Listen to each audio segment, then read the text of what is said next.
need to update that all the way around because not all our guests are on there. Hi, you guys.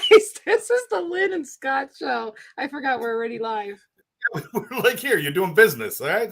Hey, how you doing, everybody? Thanks for joining us as we see it, the podcast, and I look forward to this show every week. So this is nice, and I'm going to try to be in the best mood possible tonight. I've had some rough days, but I'm gonna be in a good mood tonight. So I promise that. Oh, that's awesome. You know what, Scott? I just noticed that November is when we started this podcast. And it's funny because I started watching the Steve Harvey being a judge. And at the end of his stuff, he goes, well, that's how I see it. And I'm like, did I steal that somehow? No, his show started in January. So Steve Harvey stole from us? Yeah, hey, that son of a bitch is rich. Let's sue him. Yeah, right? He's got money. Well, he says it in a different way. He goes, this is how I see it. And then, he goes with the show. It's funny. I think it was Walter hilarious. Cronkite who said, and that's the way it was. And I think he started that. But yeah, that's how we say. I don't know. Steve Harvey, I'm not going to sue him. I like him. He's a good guy. Yeah. He does good work. You know what? He's one of those celebrities that does good works. Yeah. He does do good works. He does motivational speaking. He speaks to kids. He does a lot of really good works, and it's nice to see that in a celebrity. Not to give anything away, but on his Judge Harvey, sometimes he pays on behalf of his own money and does some amazing stuff for the people on there. It's really, really good. But speaking of, we have a special Steve, our own Steve, Mr. Rizzo, and he's got a friend named Bob. Well, we all have a friend named Bob, which I don't see our friend Bob here right now, but he'll be here. We do have Mr. Steve Rizzo with us. Steve. Good to see you. Good to see you both. Thank you for being here. I appreciate you and love you so much. Thank you for being here. No relation to Steve Harvey, right? No. Although we do look alike, but yeah, well, I can see that. No. I appreciate your show. I love your show. I love being on your show. It's incredibly insightful, very entertaining. Well, I know Steve Harvey. I don't know him very well, but we performed at the same clubs together. There were times where I was headlining, and then the next week attraction would be him, or vice versa. And he's always had a wonderful reputation. And you're right, Scott. He goes out of his way to help people, and he still does, even though he's a major star.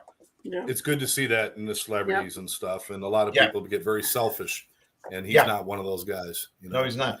And then we got Miss for a loan the other day. We'll see what happens. Go ahead. Sure. Then we got Miss Beautiful and Fabulous, Miss Fashionista. She's such a fashionista. Miss Debbie. She sent me this shirt that I'm wearing right now, except you can't see the color, so that's why I'm showing you that. I love it. Thank you. Thank you for being here. And last week, before we get started, last week you had this guy on your show too. Yes. And that was a great interview. I suggest everybody go watch this interview. It was very enlightening, very, very good. So welcome, Barry, and welcome, Debbie, to the topic today. We're so happy that you guys are here. Glad to be here. Oops. The silence was deafening. No, I know. Dead space. Dead space. Well, the topic today was really important, and it's important to me, and hopefully it makes sense to other people. But if you're not good enough without it, you'll never be good enough with it, or things, or whatever you want to fill in the blank. But we spend a lot of our lives looking for things outside of ourselves to define ourselves or to make us something that we're not. I can even tell you that when the first time I got married when I was like 18 years old. And the only reason I got married is because I thought it would make me more of an adult, because I didn't feel like an adult. I felt like a kid at 18. So I thought getting married will change that. And it did change a lot of things. I went from being happy to being miserable. It was just a really, really bad thing. But my whole life has been spent chasing things. I look at how much somebody else makes and I want to make what they make. I look at what they're driving. I want to drive what they drive. I'm looking at, their body, and I want to have the muscles that they have. Everything is about being something that you're not. And the few times that I've had success in my life, it wasn't the thing that fulfilled me. It never was. It was the moments when I had nothing that I became fulfilled. It was those moments when it was just me and nothing else, where I had to say, you know what, I'm good enough just being this. I still encourage people to chase your dreams and find things and do those things. But don't expect that to be the reward. The reward has to come from within you. And if you don't feel good about you ahead of time, you're not going to feel good about you afterwards. That's all I can say. You know, Scott, I'm just chuckling here. Yeah, Scott, I'm just chuckling here because I remember I went and saw you a year ago, and you definitely have the same thing as the Joneses next door, because I know how proud you are of your car being different fenders or different colors and things like that. Yeah, the Joneses. No, he does have a Jones down the street from him, but Love it. but I'm just saying he's definitely over it. I explain to people I have a new car. I'm just buying it one piece at a time. Yeah. That's awesome. But actually, I don't even drive that anymore. I got rid of the car. And, did you? And I don't have a car. You know, I have there's a vehicle that I use, my company vehicle that I use when I need to, but you know, for most things, I don't even need a vehicle. So I'm just not that guy. I used to chase those things. I had to drive the biggest car, the nicest SUV. I had to have the nicest motorcycle. I wanted the biggest house. And every time I had one of those things, I had more pain in the ass stuff going on than anyone else. You know, you got the biggest house. Great. You know how much your repairs are going to cost? You know what you're going to need for your new roof? You know what you're going to need for this? It's just so much hassle. I love being simple, and I'm simple. Simpleton. I love keeping things simple and simply just enjoying my life. You know, and you know, that's why you like Kiss. Keep it simple. That's why you keep it simple, stupid. That's it. Yeah, keep it simple, stupid. But I want more people to understand that who you are is good enough. And if it's not good enough, there's nothing from the outside that's going to make that good. You got to do that. It's an inside job. You know, chase your dreams, but don't expect those to make you something different than what you are. That's all. Mm-hmm. So who wants to pick up on that? Yes. Who would? Steve? Okay. I love you. What I like about today's topic is the word good enough, because most people go their whole lives not knowing why they don't feel good enough. I was in 8th grade. I was told by a guidance counselor when I was 14 years old in front of my mom and dad that I wasn't smart enough to go to college. And at that time, that's all I ever wanted to be, was a teacher. That was really important to me. And the sad truth about that is that my mom and dad were from the old school. And they were great parents, but they just didn't know any better. And they figured this guy had to know what he was talking about, because look at his title, guidance counselor. If he doesn't know, who does? And I believed him too. So not only did I let this idiot tell me what I couldn't do, I let him tell me what I was going to do. And I'm saying this because it's important for a lot of people listening right now, that we have, many of us have been bestowed with negative labels and we're not aware that we have them. We just feel that our lives suck, and you don't know why your life sucked. And if you don't know why your life sucked, you can't fix it. And I didn't look at it as a big deal then, but then as time goes on, it was other labels that just kept piling up. And then in my senior year in high school, I was voted least likely to succeed in high school. And I'm not going to get into that whole story there, but that was on the list that I saw. And when I went into my adult life, I realized it was those negative labels that molded the direction for most of my life. My philosophy for a great part of my life was, don't try and you can't fail. And you don't have to deal with embarrassment. Just settle with what life gives you. And that's as good as you're going to be. And it wasn't until I became aware that something was wrong. And by the way, when I did find out what it was, an incredible transformation took place. And I finally did go to college. It was 5 years after high school. It wasn't easy for me. I went for extra help. I went to tutoring, but I graduated with very high honors in a minor in psychology, a major in English and education, and a master's in theater arts. And I went back to the same school that I graduated from. And I was a counselor for kids with behavioral problems, and I was an English teacher for 2 years. And after that, I became more empowered, and I was doing stand-up part-time at the local clubs on Long Island. And I became really good at doing that. And I quit the school thing and I became a stand-up comedian. And then it was those steps that empowered me. It was those steps that started gradually making me realize that what other people said, what other people believed about me means shit. What's really important is what I believe in me. And it took me a long time to figure that out. And you know what? I'm going to let this go at this point because I know other people have something to say, but I would like the opportunity at some point later on to tell you how those negative labels came back with a vengeance when I thought I had them under control. And Certainly. I sabotaged great opportunities in my comedy career because those negative labels of not being good enough came back to haunt me. Steve, let me ask you a question because I just real quick is it was especially in that childhood time, and I think we all understand that pressure in high school and junior high and all that other stuff about you know you got to fill this certain role, you got to get certain grades, you got to. I mean, even to have a category of least likely to succeed is so ridiculous and beyond comprehension that adults would allow that to happen. Yeah. Did you ever? And I know you're a creative guy and you're kind of like quick thinking like me. Did you create false personas to fill other people's expectations and try to live within those false personas at times? Yeah. Yeah. Okay. You just automatically do that, but you do it unknowingly. You don't know that you're creating these things. And people go their entire life. This is why it's great to have shows like this, Scott, because you can't fix something unless you know it's broken. It's impossible. Yeah. You just go on. And some people smother it with alcohol, with drugs, with sex, or what? Well, that's a good idea. But no, seriously. But if you're going to get hooked on something, I mean, hey, go on. Hey, I might be a loser, but I'm getting sex a lot, and I don't care. No. But enough about me. What do you think about me? No, man, it's serious that crap comes with you, and people go their whole lives never knowing what's wrong.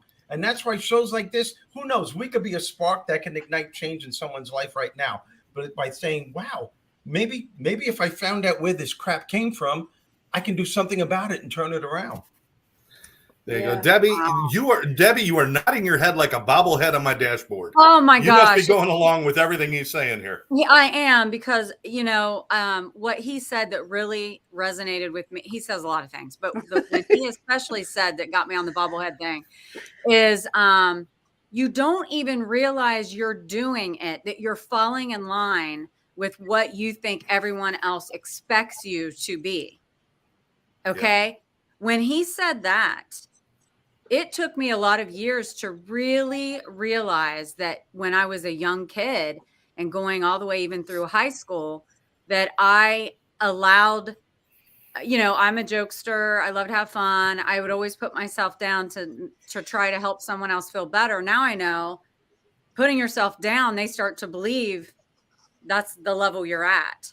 And so I don't know why it's still to this point that I actually did that, but I know that it's been a journey to find who I am inside and love that person and not put that person down, even if that's to make someone else feel better.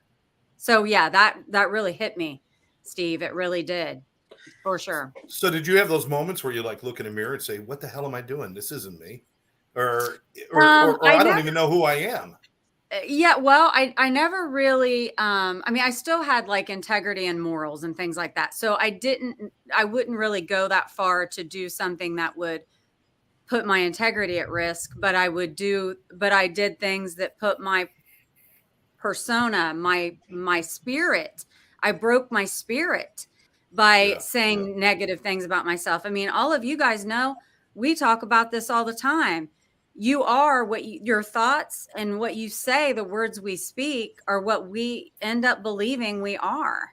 Yeah. So if you're saying negative things about yourself, regardless if that's to make someone else feel better or not, you get in that kind of a habit of it's just funny, it's a joke, whatever. No, it really isn't. And that's what I learned on my own and through mistakes, and that I've taught my kids. You know, I'm highly sensitive now to other people saying something badly about themselves. It really hits me. And I'll even say, oh gosh, please don't talk about yourself. Like that's not nice. And I don't want my kids to do that either.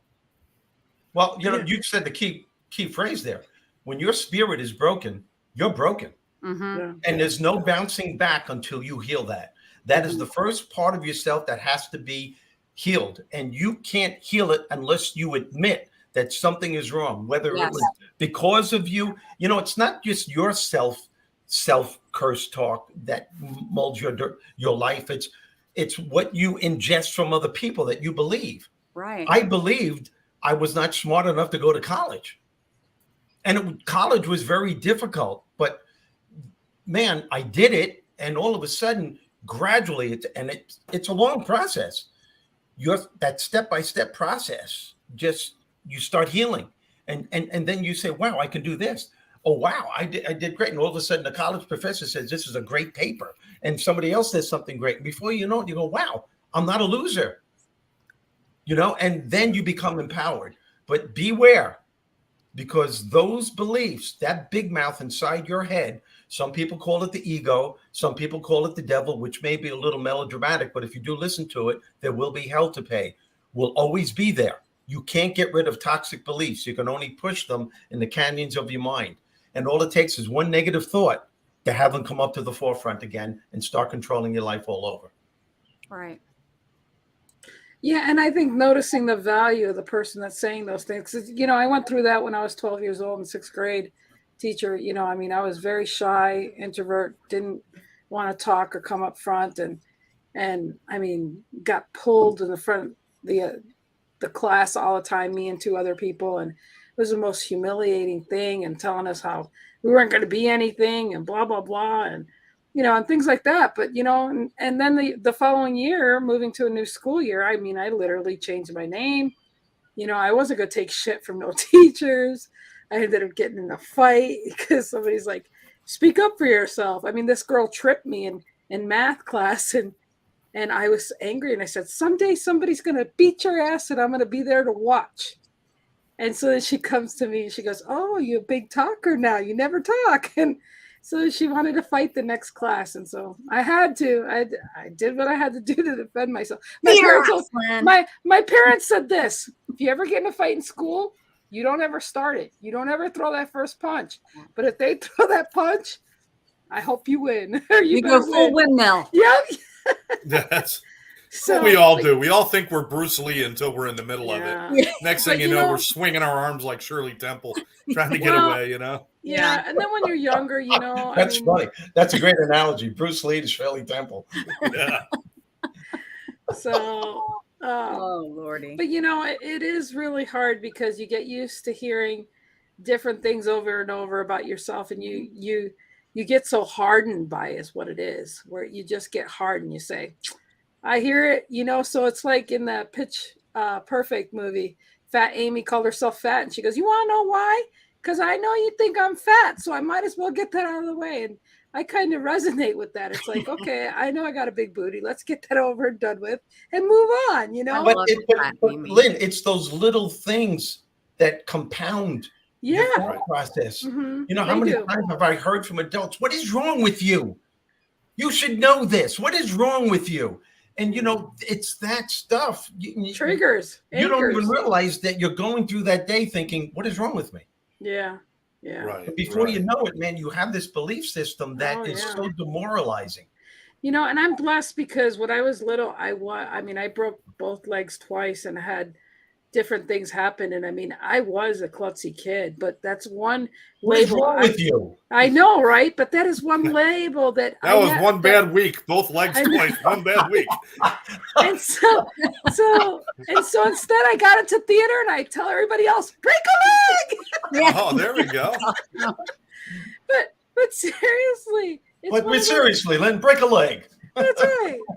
So I'll break that's right. You were the one you were running the lights when I was down there singing on stage. That's right. Yeah. So no, but seriously, it's one of those things where if you realize that that's not something you want to be or something that somebody acknowledges in you, you can see it within yourself, and then you try to work on it so that it doesn't become, a stigma or a label to you. And so so certain things, you can put it this way, this teacher, now I can look at him like, I think he was trying to toughen me up. I think he thought he'd do more good than harm to me, you know? So, I mean, whatever somebody does to you or says to you, they're either using it to help you or you can either use that as fuel to inspire you to be better, or to believe what they're saying and to dim out your light. I hope that makes sense. Yeah, Barry, I'd like to know where you're going with this stuff. Yes, Barry. Okay. It's always like you act shocked, like, I can't believe you're going to ask me a question. You know, you've been on the show how many times? And then every time we ask him a question, he's like, "Oh, what? I got to talk? I thought what are you asking me for?" So to preface this speech, just go back to what you've been talking about. My diminishment and rebuilding came through bullying in high school. That was my thing. It wasn't the teachers, it was the other kids. But that's another story. But I want to get back to though is the title of this talk about if you're not good enough without, you're never good enough with things. So if you're not good enough without things, this to me is all about self-worth. Yes, I've been on this journey for over 40 years studying this. Actually, no, excuse me, under 40 years, studying our own reflection of a relationship with ourselves. You know, my focus is in the area of love and relationships, and many, many, many people choose a relationship based on who they think they are, which is usually less than who they really are. They settle in relationships, as you were saying, Scott. That's the challenge all of us face. And so we settle in jobs, we settle in relationships, we settle for things that we're less than because we don't know our own value, our own worth. And yes, sometimes it's from outside influences, but also because we tend to oftentimes play like the lowest common denominator. We're afraid to stick our head out and become stronger or better than somebody else because we think we'll get shot or killed or whatever it is. At least, well, maybe it's just me. But fitting in was the safety net. Standing out was the risk. And so for a lot of people, we carry, and I'm including myself in this, a sense of it's safer to fit in and be anonymous, to be visible and stand out and be unique. But the thing about, again, back to not good enough without, that attachment we have to material representation of our worth is a dangerous path. Because when we get in that place where when I have this thing, I'll be better. When I have that thing, you know, the latest phone, the latest computer, the latest car, the latest fashion. If that becomes our barometer for our value, we're doomed to fail because it's always changing. That's the challenge right now in this current society we live in. I mean, new phones come out every year, new cars come out every year, new fashions come out twice a year or 3 times a year or something like that. So our value is going to keep having to be elevated every single time something new happens. We never find our true value ourselves. So my work has been, from my own journey, is learning that, and this is the one thing I'll say, understanding, and I have a spiritual background, the spiritual philosophy that we are whole and complete, independent of circumstance. That who we are is we were born worthy. We spend the rest of our lives trying to knock that down.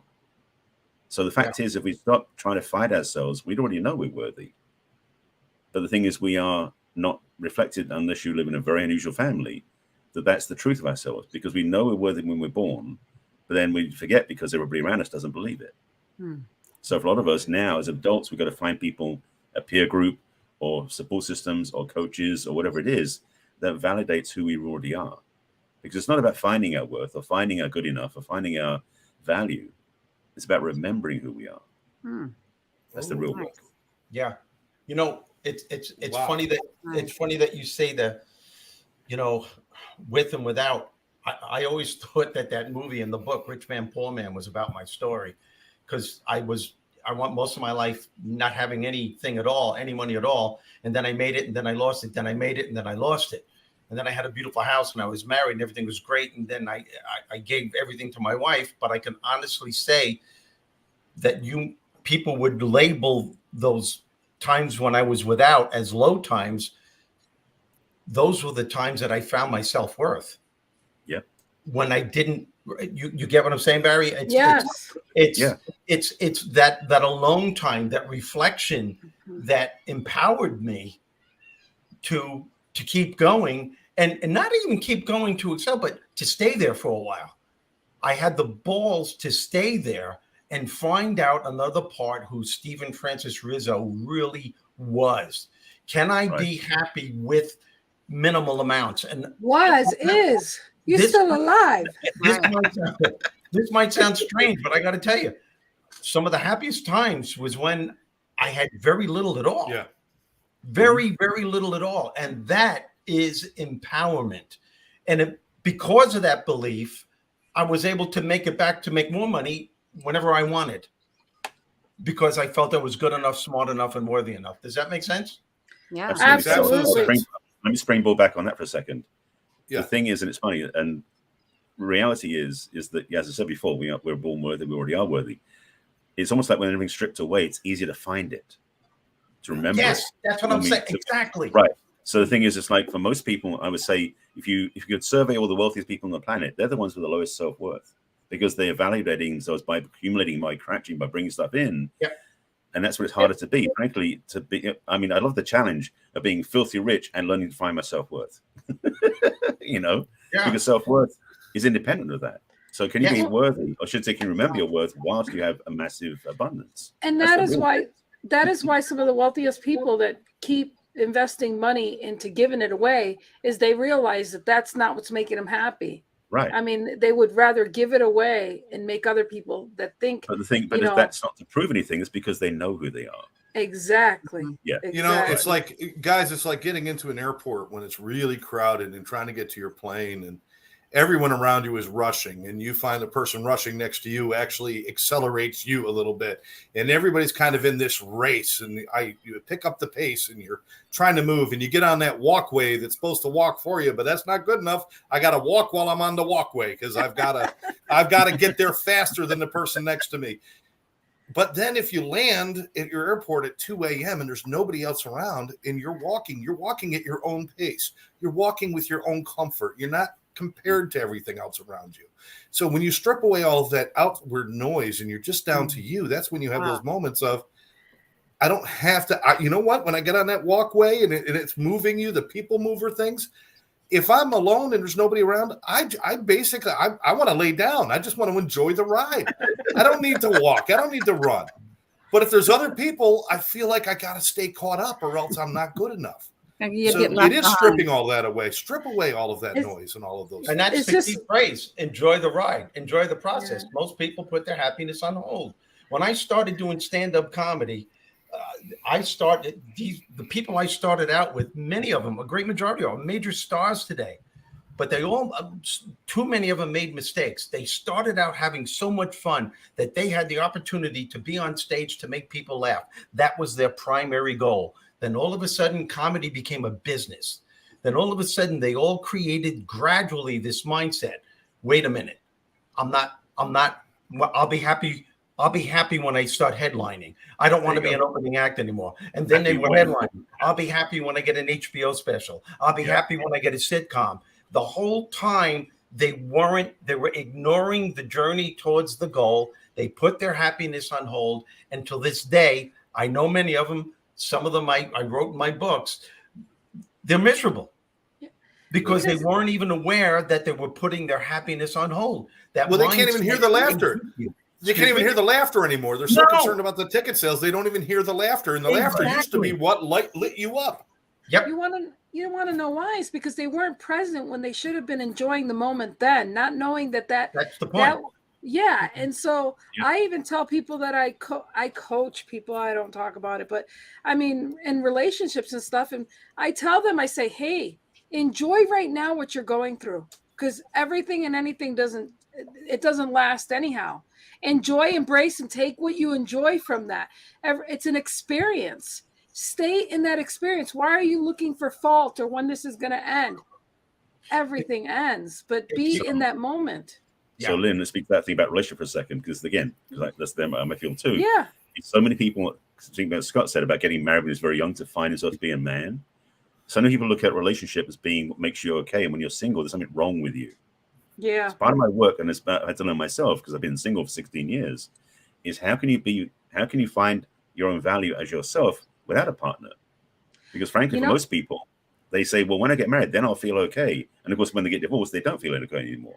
But when you realize, but damn, 16 years. Right. But the thing is, that was the work.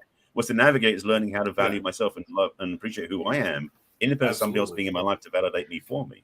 Well, it's so funny because I choose to be single right now. I mean, I got married at 19 and then 20 23, and then 25. And I whole 27 years of marriage, 3 times, 27 years of actual marriage.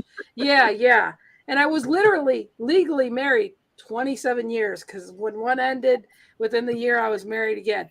Anyhow, the point I'm getting here is that it's one of those things where I had this guy, he's a YouTube watcher, and he'll probably watch this one, and I don't care, but every now and then, so how's your love life? So have you got on a date? And it's like, I really like to say, well, you know, as far as dating, I've probably been on an app a couple times for a couple weeks, and that's it. And then I revert. I'm like, shit, I don't want any of this stuff. And I go back. I'm like, I don't want any of this stuff. But what I'm getting at is like, when you choose to be single, I don't care if somebody thinks, well, gee, what's wrong with her? Or why aren't you in a relationship? Even my ex-boyfriend that was here two weeks, he's like, why haven't you dated? Or what are you doing single? I'm like, because I know there's plenty of guys that want to date me, but why do I have to be in a date? Hey, I am single by choice, and that's by the choice of every woman I've ever met. We weren't going there. Yeah. So, but again, it's one of those things where it's how you see it. If you see me as single and not dateable, well, you're mistaken there. But the thing is I choose to be, because it used to be that I thought, oh, if a guy asked me to get married, okay, I'll get married. I didn't have a voice for myself. I didn't know how to stand up for myself and say, I don't really want to get married. And I didn't know how to do that. And so anyways, but I come from the old school Gen X where, you know, if you were going to have a kid, you were supposed to be married. So yeah, but that's for another show. But the point is that when you are by yourself, you know, and, you know, I had a house fire in 2001 and we had a lot of stuff, and let me tell you, you don't realize how much stuff you accumulate. But the bottom line is when you start over, you know, it's fresh. It's like a new life. I mean, it really is. You know, it's not about, matter of fact, I got a room full of stuff that I'm just like, what was I doing buying this stuff? You know? And again, we all do that. And that's because I didn't want to be in my own mind, didn't want to be in my own life. I didn't want to just, you know, acknowledge myself. And so stripping yourself from things and realizing you're good without those things really is an awesome and obviously feeling. Good without things to make sure that you'll be good enough with things. So you're fine alone. You're fine alone. And then one of these days, if the right person comes along, you'll be fine with someone else. And I'm glad you said that, because that's the thing. I never thought I'd be okay by myself. And I was trying, no offense to Ricky out there, but you know, 10 years long distance. But to me, it was perfect because I could play boyfriend, girlfriend when I feel like it. And then when I was by myself, I had my alone time. So it was perfect for me. But now, you know, I went like 3 years without seeing him in person. So again, it was one of those things where I do like my alone time, and there was nothing wrong with me ever having alone time by myself. So, well, if you could be happy without the things, which is such a great topic today, when you do get those things, you have such a profound appreciation for them. Exactly. That's exactly the point. You realize those things don't own you. Define you. They don't define you. That's the key. Yeah, they don't own you. That's the key. Yep, they don't. And the thing is, it's like I love my clothes. I know, Debbie. I think you like the clothes. I like clothes too. I mean, I love clothes. You got awesome clothes. I've been. There's been times when I've like shopped and I said, this is going to make me feel better by having this. And whenever I do that, it inevitably never works. It doesn't fit right. You know what that's called, right? Feel right. But what happens is if I say, you know what, I feel good about me. I think I deserve to have something kind of nice, and I think I'll go get it for me. And then it's a different feeling. It becomes a different thing because it's not about making me something. It's about I am something, and I would like to have something nice. That's all. Yeah. What were you going to say, Debbie? What do you call that, Debbie? I was going to say that's called retail therapy. Exactly. Indeed. Well, exactly. We learned all about this. There's a shopping addiction. There's gambling addiction, food addiction, sex addiction, relationship addiction, shopping addiction, internet. I went to a conference called Lifestyle Addictions Conference, and some moron said, I know a good place to hold this, Las Vegas. Oh, So this is a Sure. true story. So half the people didn't attend. They They were held all this in the casino. conference. The planes were full, the hotels were full, but when you got back, because they held it in the back room at the Borgata or the Bellagio Casino.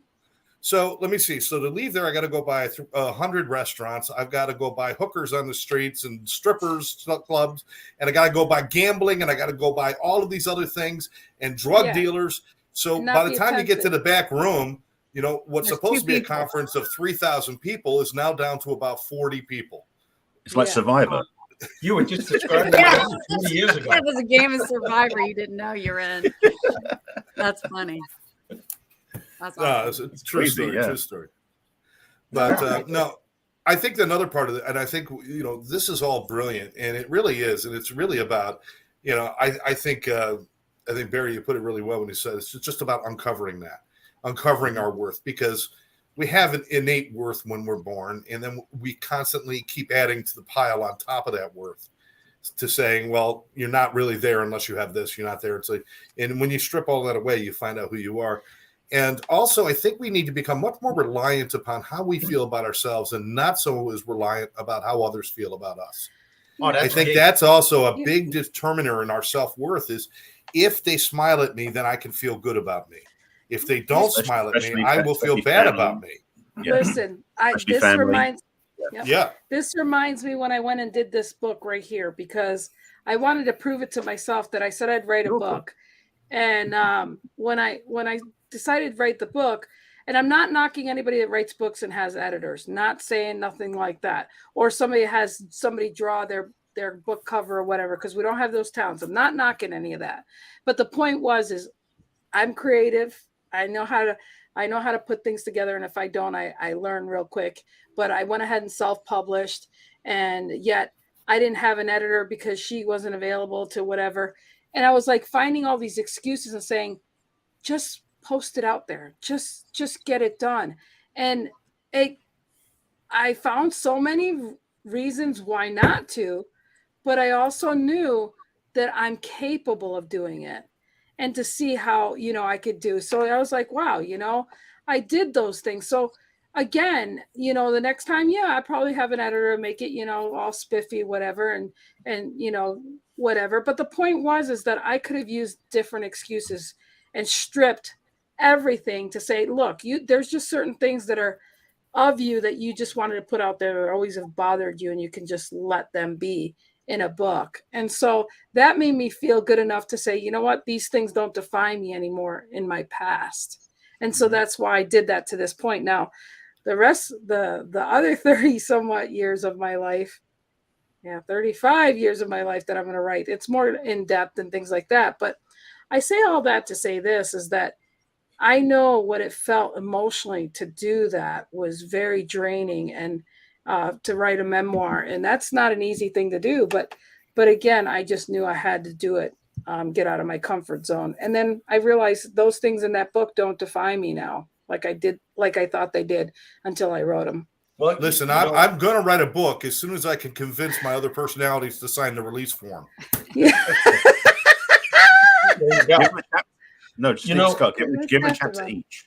Yeah. What's that? Give them a chapter each. Yeah. Hey, Lynn, Yes. segueing from what you were saying, finding out who you are and all, when I got divorced and I moved to California abruptly, and everyone thought I was crazy, but a higher part of me said, you got to get away. You got to face your crap all over again. I stayed there, and that's when I started writing Conversations with Bob. And when I found I had my crap together, I left California after staying there 2 years, and I moved back on Long Island. I moved in with a friend of mine whom I've known since I was 14. And it was here in this room where I am right now. And I'll be moving into my new place in about 3 days from now. But anyway, it was in this room where I did some soul searching, and to really find out where these negative labels came from in my life. And I did this thing, and I'll make this real short, that I call time traveling. And it takes an incredible amount of time and courage. And I stayed. I promised I would stay in this room for days and almost a week. And I would just leave to get something to eat, bring it back, sleep, meditate, and pray. So what I did was I would sit in the chair that I'm sitting in now, and I would go into a meditative state, and I would go back in first grade, because that's when I started school. I never went to kindergarten. And I would put myself in first grade and experience things that happened to me in first grade. And the biggest shock came upon me, which was the determining factor to make me realize I have to continue this. I remember sitting there in first grade, and I never went to kindergarten because I was too old when I started school to go to kindergarten. So they threw me in first grade, and I didn't know ABCs. I didn't know addition. I didn't know subtraction. I didn't know anything. And I had this image of my first grade teacher hitting me in the back of the head with a red pencil in front of the class, saying, "What is wrong with you? What is wrong with you? You should know this. This is wrong. This is wrong. This is wrong. This is wrong." And I remember flipping out in this meditative state, tears pouring down my face, because I realized where this shit was coming from. And that's what it was. And I experienced that for a whole year from this woman. Second grade wasn't much better. But the beauty of this thing that I figured out with myself was I also found out my gifts. I also found out my talents, because in third grade, my third grade teacher was a theater teacher. And we had 4 plays that year. And I starred in each one of those 4 plays. This woman gave me more hugs and kisses and told me how great I was. That shifted my mindset from, whoa, I'm falling apart and I'm dying here, to there's hope. And it was that up and down roller coaster in each one of those grades that made me realize it was other people's thoughts about me that created the good parts and the bad parts. And I had a choice on which ones to hold on to. And it's something that I call time traveling. I love it. I don't expect everyone to do this, because it can be incredibly painful, but it's incredibly healing. Incredibly healing. So you've actually happened to, or developed, or figured out for yourself a technique that are used in other teachings and other trainings. So that was pretty miraculous. You did that. In my background in spiritual psychology, we did a process called healing of memories, which is similar, or actually in NLP, like a reparenting process. And in a lot of ways, what we do, it's one of the gifts we have, by the way, because those memories are within us, and you did that, is to go back and see what happened. But at the same time, remember the adult is almost like the guardian of the younger self. Yeah. So you become able to re-experience things without the trauma, ideally, but also with the adults part of you with you, to be the counselor, to be the guide that lets the inner part of you, the young part of you, know that it's okay. Because most of us, we don't have that. Our parents may not have done it, or our teachers may not have done it. But to have that resource as the adult and the younger self playing together, that's where you get empowered, because the adult has the hindsight and also the wisdom to guide your younger self. Well said. Yes. So you did that automatically, which is great. Yes. Well said. And that's the key, that you can come to that conclusion that, whoa, I saw my gifts, my talents. I saw that the people that were bringing me down. And now I am at a point in my life where I can choose which one to hold on to and go from that point on. That's empowerment. That is the ultimate empowerment. But you got to face your crap. A lot of people can't do that. Absolutely. A lot of people don't know that they can do that. Yeah. I remember 2008. It took me 9 hours.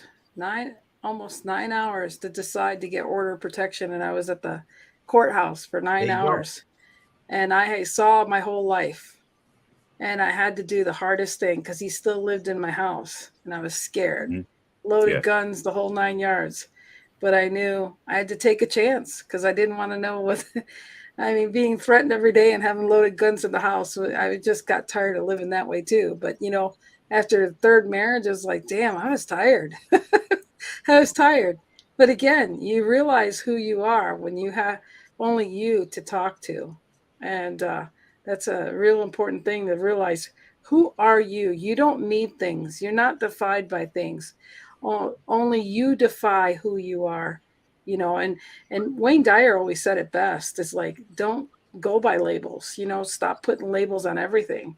We should, not carry all these labels to define who we are. these labels, they cannot be assigned to you. Now, as a child, we're taught to listen to our elders. When our elder gives us a label, we're taught to listen to that. But as you grow, the labels cannot be given to you unless you accept them, unless you believe in them yourself. Yes. If somebody walks up and tells me that I'm a giraffe, I don't feel like I'm a giraffe. I don't take that label.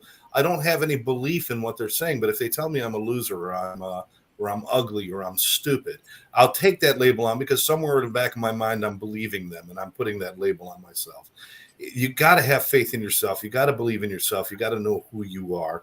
I love the time travel thing. I mean, I did that once, but it was at a Peter Frampton concert, and there was LSD involved. But news going there. Oh my God, Scott. No, but I've had to go back. I've had to go back and look at the traumas and look at those things that I adopted, and what am I still carrying? What labels am I still carrying that were not of my own creation? Oh, okay. And what labels am I creating today? Of course, we all have labels. It'd be nice to say there's no label. I label myself. I label myself a funny guy, a fun guy, a good friend, a musician, an artist, and all these things. And I create these labels. Labels are labels. They don't mean anything. But when I take the negative labels and I assign them to myself, it's simply a way of me putting myself down so I don't have to try anymore. And that's really what it is. All these things are just designed so I could feel bad about myself. I'm never going to be good enough. And I don't even have to try, since I'm never going to do it.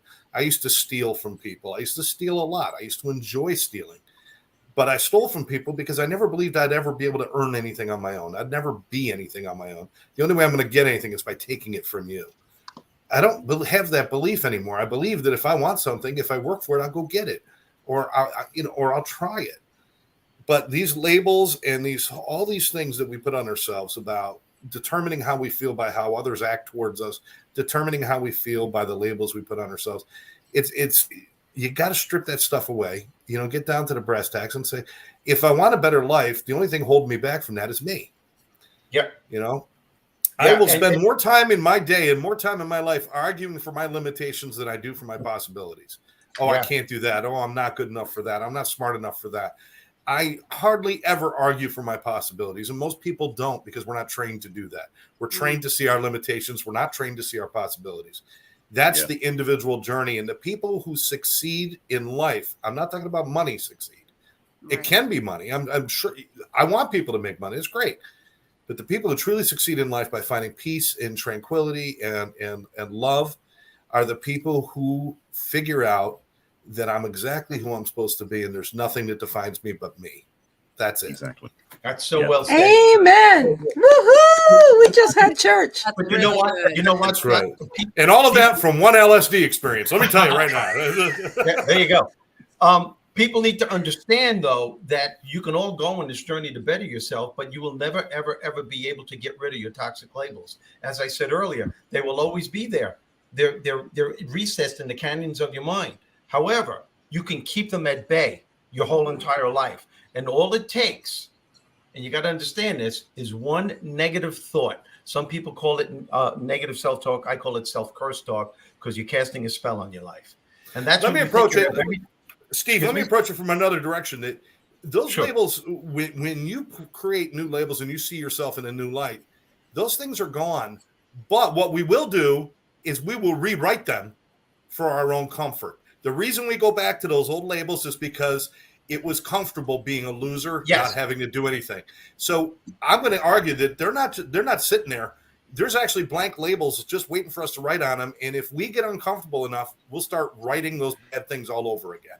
We rewrite them all the time. But I'm with you that they're always ready to come back. Always ready to come back. And they are there. Those labels that thinking you're not good enough, smart enough, or worthy are always there. And all it takes, let's say you have a goal now, you're starting to feel good about yourself, and you invested money in this goal, you have backing, everything's going good, and then all of a sudden you hit a wall. Then you hit another challenge, and all of a sudden you start, I can't believe this crap. Every time I try to do something, it never works. I'm not good enough. I'm not smart enough. Everybody else has what I want. Now, all of a sudden, you just put yourself back 5 steps. You went up 2, you're back 5. And that's what foils people to going back into the same syndrome. Yeah, you're going to the old patterns. And you're doing it to yourself. Right. You're going back to the old patterns. You got to be aware of what you're saying to yourself. Why do we believe that a failure at something is a bad thing? that's the other thing. It's like if something doesn't work, we believe we've trained ourselves to believe that, well, I'm a failure at that, or I'm no good at that, or it's a bad thing. It's not a bad thing, because I love watching football. Every time that the guy goes to pass the ball, he's not gonna make a completion. Every time they touch the ball, they're not gonna get, so why don't I just quit watching it? Because it's not perfect. We're not perfect. We're gonna screw things up. For crying out loud, Hershey chocolate. Everybody loves Hershey chocolate. They went bankrupt 7 times before they finally made it. 7 times. I didn't even know you could possibly do that. They did it. Colonel They said, Sanders okay, took that didn't work. tries. Let's figure something else out. Colonel Sanders 1,000 times to sell his chicken recipe. 1,000, over 1,000. Who's that? So Colonel Sanders, Kentucky Fried Chicken. So a couple of things. First of all, I have a passion about chocolate, and Hershey's is not chocolate. So let me get that off the table. Good point, Barry. Here's the truth. Dogs. You like that bitter shit from Europe. I mean, that's the cow. No. Let me say this. So Hershey's chocolate, just to be clear, because when I had a dog, and a lot of friends who have dogs, that chocolate's bad for dogs. You can kill them. But a friend of mine had a dog that got sick from eating some chocolate, took it to the vet, and the vet asked, what chocolate was it? And when she told him that the dog had eaten Hershey's, he said, "We'll pump the dog's stomach, but it's not going to kill him because it's not toxic enough. Because chocolate is toxic to dogs. Hershey's isn't real chocolate. It's milk chocolate." Now wait a minute, Barry. I think that chocolate bad for dogs was a rumor started by cats. Because they want dogs to be happy. I think that was just a rumor. Sure. What Let me go to a piece of the thing, because I mean, Steve, your passion is very clear, but I have a different perspective on those odd voices, because I've learned over the years through the work I've done that those voices are, let's say another way, like you were saying earlier, Scott, about the committee, like all the other voices in your head about the book and and having to do the signing off on it. Yeah. We have a committee in our brains. All these voices that are either other people's voices we adopted or voices that we birthed because of different things happened to us. The thing is, those voices, and it's going to sound really crazy, are always working to keep us safe or make us feel better in some way, shape, or form. Yes. So even though it may be negative, it may, and this is the thing I've done with a lot of rewriting history in a sense, is that when we start to discover that, for example, that we never try to do anything because we've been burnt in the past, so we play safe and play small, that voice is a voice that was trying to take care of us the only way it knew how, which is keeping us safe. When we understand what it is and we have a conversation with that voice, I mean, I'm making it very simple, but when we have a conversation with that voice and realize that what it's intended to do is keep us safe, we can then reassign its job to do something much greater or stronger that still keeps us safe, but lets us do more successful things. Because a lot of, again, those wires we have inside can be changed. Those voices can be retrained, and those characters at our conference table can be re-educated. That's the work I've been doing for years. Neuroscience has found that out. Yes. I look at it in 2 different ways, though. I think we have 2 voices. I think we have the ego voice, and then we have the higher voice. Unfortunately, the big mouth inside your head is loud. It's huge. The higher part of you, the spiritual part of you, that low voice, is your authentic self. It comes to you in a very subtle way. That's the one you have to listen to. It's more powerful than the big mouth, but it's subtle. I saw an interview with Jane Fonda. It was a 3-part documentary just a couple of weeks ago. And she was talking about her ex-husband, Ted. What was his name? Ted Turner. She said it was so hard to leave him. So hard, because when she wrote out a list of all the things why she should stay, he's got tons of money. I don't have to work for the rest of my life. He's attractive. Sex is great. This is great. Everything's great. But there was that one little voice that she called her authentic self that kept saying, if you stay with him, you will not be able to realize who the real Jane Fonda is. And that's the voice she listened to. And that's the voice that turned her life around. So I think we're all in agreement. I just think we're calling it different things. We see it different ways. That's all. Yes, that's all. all. So basically, so all those voices in your head, when you hear the really low one that sounds like Barry White, listen to that one. Is that what we're saying? Yeah. We're gonna make love. That's why we call this. Can't get enough of your love, babe. But speak to Steve's point a second about that still small voice, because I know it very well. Going back to the book thing you talked about earlier, Lynn. My book, I did self-published it myself, but I resisted it a lot. And it was a still small voice, which I know is spirit for myself, that consistently, persistently, and calmly kept telling me, write the book. Sorry, it's a car alarm going off across the street in case you wonder what that bad noise is. They'll shut it off, I hope. But the thing was, is that it's long as not lockdown. your It's car. lockdown time at the home. They're going to lock you in your room again. the thing was, is that the You're book, going to have some time is up. pudding and go to bed. I basically had accumulated a lot of information I'd written down, and I was like, what am I going to do with this? And a little voice just said, write a book. And I was like, no, like shoot it away like a fly. And for 2 or 3 weeks, I basically would ask the question and then ignore the feedback. Ask the question, ignore the feedback. And finally, in 2 or 3 weeks, I sort of internally turned to that voice and like, fine, tell me how to do it. And it did. Mm-hmm. So that's still small voice. I love that. That's what I'm talking about. Yes, absolutely. That's amazing. Trust it. I didn't know that. Because it was that voice, not your voice, Barry, but my own voice. Actually, I heard Barry go, get the hell out of your bed and move to California. No, I heard this voice. There was a little voice that said, you got to go to California. And I remember saying, what the F am I going there for? What are you talking about? Makes no sense. And I followed it. It was something. And if it wasn't for me moving to California, I never would have wrote this book, Conversations with Bob. That's where all my crap came out. And as a matter of fact, if you've read Eckhart Tolle's The Power of Now, he talks about that, how he had to move to California from where he lived to write his book. It's the cure for everything. Yeah, it's the cure for everything. Exactly. I guess I got to go to California. There's gold in them there hills. If you don't mind drought, come over. Yeah. We need to start wrapping this up, you guys. No, but no, Steve, Steve, there was something. You can't tell me what to do. I know, Steve. There was something you wanted to talk about at the beginning of the show. You said you want to have a chance to talk about, and I'd love for you to bring it up. No. What? Scott's saying no, don't do it. No. I thought it was the label thing that he wanted to get back to. Oh, okay. And so he did. Yeah. It was the label thing, and he did get back to it. Okay. Do you want me to get back to it? Or do we have time? No. Well, if you want to bring some stuff up, go for it. Well, it's a perfect. Yeah, I'll make this real quick. I told you that I handled all those toxic labels, and I thought I had them under control. And a great point when they come back with a vengeance is in the middle of my comedy career. My opening acts were Chris Rock and Seinfeld opened for me, Rosie O'Donnell, Drew Carey, all these guys opened up for me. And I couldn't understand why my opening acts were getting all the big breaks. How come opportunity wasn't knocking on my door? And it was painful. And then all of a sudden I realized opportunity was knocking. I had a fear of success and I had a fear of failure. And I realized, oh my God, those negative toxic labels are back again. And it's then when I went on an incredible quest to better myself. I read every self-help book you can think of. I went to Tony Robbins seminars, spiritual seminars, and it took years. Through the years, a major shift started taking place. Again, another empowerment thing took over. I really started believing in myself.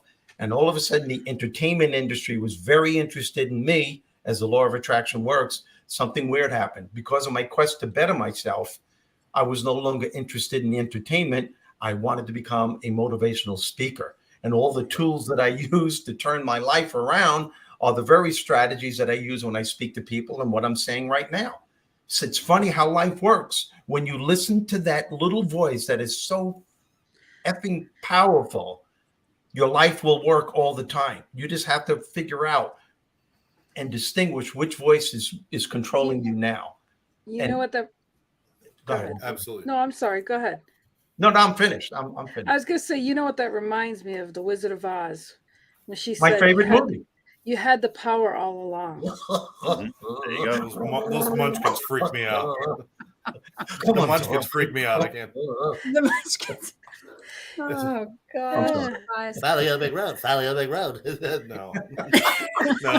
No. Okay, so I'm not following it. Put them up. I love it. And the flying monkeys. And the courage. No, stop. I gotta watch The Exorcist now to relax. And your little dog, too. You know what? It sounds like we're all ready for Halloweeny. Yeah, I We're love gonna it. be ready for Halloween. When's Halloween going to be on this year? What day? Is it land on our day? I wonder. Let me see. I got to check that out really quick. October 31st. Is going to be. That's I'll wear my. Oh, no. Scott Jones mustache and beard. Oh, is it a Monday? There you go. Oh, it's a Monday. So we all should. Well, I guess some of us will have candy, either candy left over from giving it out or candy from grandkids. We'll all be in a sugar coma. I never have anything left over because I throw a party I get all my DJ equipment out in my yard. Oh, And wow. I did like one year I did Grease. So I decorated the whole one side of the house like in a 50s diner. And I had all the lights out and the DJ equipment. And then on the other side of the house, I projected the movie and had popcorn. Kids could sit and watch the movie and eat popcorn. Cool. And, all right, and I usually guys, get 200 or 300 people in my yard at a time dancing and having a good time. We're going to your house.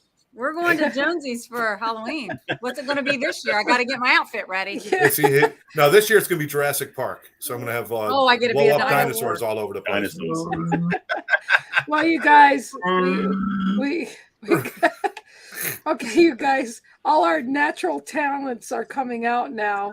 And that's a good word You for it. stay up really late, and then all of a sudden you start getting slap happy, like It's not that late. Kids, this is what happened when the meds wear off. Oh, you guys, this has really been fun. You guys have been awesome. I appreciate and love all you guys. Any closing thoughts there, Scott, before we leave? No, just know that, whatever voices, whatever you follow, it's your choice. Always know it's your choice. Nobody made you anything that you aren't. Nobody created something that you didn't want to be. For some reason, you followed the voices, whether they were good or bad. You believe the things, whether they're good or bad. But if you did it, that means you could change it. You want to be a happier person, start doing happier things and just be it. I constantly say, we're talking about books all the time. If you didn't like the last chapter, the pen is in your hand. Write a new one. Okay. It is completely up to you. Be who you want to be. Be who you should be. Be your authentic self. But don't you dare play a victim to the world and say that you can't help it. You can. You can change. That's all I want to say. I love that. Any final words from anybody else? Mr. Steve? Gosh, fellas, I'm speechless. I love you, Steve. I love it. And he's the guy that says there's only two voices in there. Bullshit. Yeah. Mr. Barry? Mr. Barry? Oh, okay, donkey. So speaking to Scott's point, one of my favorite authors is Richard Bach. And in Illusions, he had a quote that said that there's a way to discover if your mission on Earth is finished. If you're still here, it isn't. So if you're still here, you have a choice to change, opportunity to change. Whatever you've had up to this point in life does not guarantee your future is the way it is. So each day you can write a new story, write a new chapter, write a new page. So get support, do what you need to do so you can have a life you really want to live that is about your value independent of circumstance. That is one of my favorite books in the whole world there, my friend. Illusions, The Adventures of a Reluctant Messiah.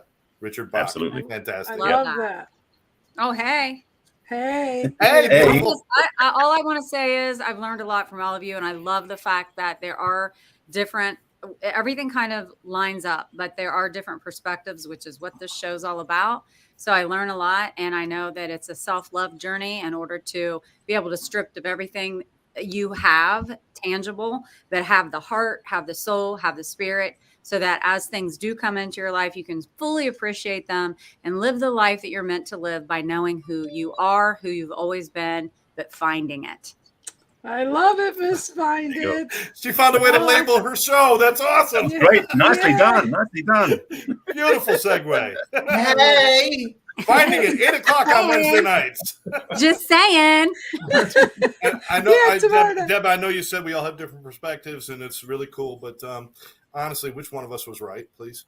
Yeah, we'll talk about that in the green room. Yeah.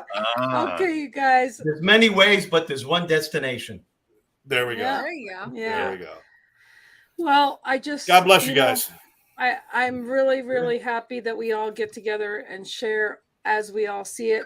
And I guess somebody's not watching my show. They're trying to message me instead. Oh, I thought that was the timer and it was going to cut No, us off. no. But what I just want to get to say is, you guys just remember that we are not defined by who and what other people say. It's none of our business what they think or say. But what's our business is to take what we want and be who we want and show the world how. And the way we see the world is how we behave. And therefore, if we do the inside work and project it out, then there's no need to go inside for people to get to know you. They get to know you from seeing you because you're taking the actions, not just speaking them. So Right. I love you guys. And thank you for being here. I appreciate you guys. We'll see you next week. Thank you, Debbie Bettendorf, Scott Jones, Steve Rizzo. I'm Lynn Serrano, and we got Barry Selby here. So thank you so much, and we'll talk to you next week. Love you guys. Bye. Bye. Keeping me safe and sound.